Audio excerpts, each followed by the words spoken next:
Okay, we're gonna make a magnetic viewing supercell. Now everything here is cheap thrills. 3 liquids and 2 pieces of glass. But these are not the cheap thrills. This just looks like regular glass. Well, it's not. They're optical flats. What's an optical flat? Well, if regular sheet glass looks flat to you, it's not.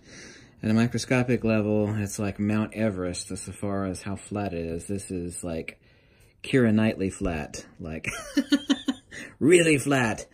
Optical flats, and this is what helps with the transmission of light to the center. And these are 110 millimeter blanks. Pretty damn expensive, actually.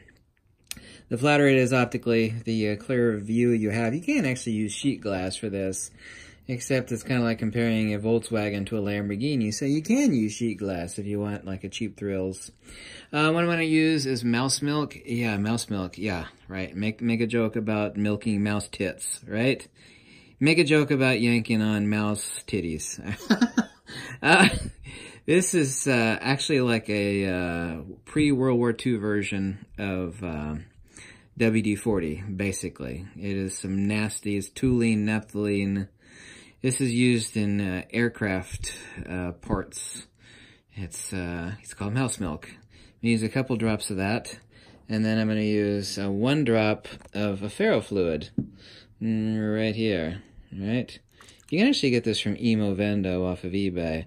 Since it only takes 1 drop to make 1 cell, then yeah, 1 little bottle will like last you a million years. I'm going to use super glue gel. Don't ask me why gel, it's just the way it drives around the edges. Actually, after you slap the 2 pieces of your bread together, in this case the glass, you want to keep it together so the liquid doesn't evaporate.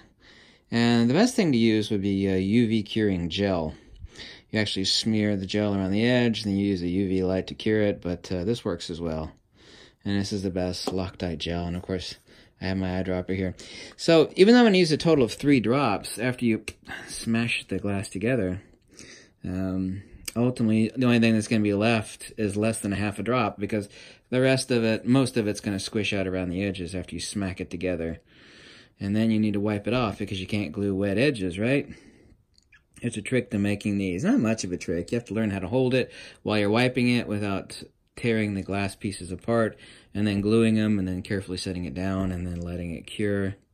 But this is as simple as it gets. So let me get to it and remake this supercell. Like I said, you could, I think the thickness on this is, what, 5 millimeters. You could remake these as many times as you want, as long as the glass isn't broken, of course. All you have to do is use a razor blade right here to scrape the glue off around the edges, and then wash them with soap and then alcohol to clean the surfaces, and then blow the dust off of them, and then remake it.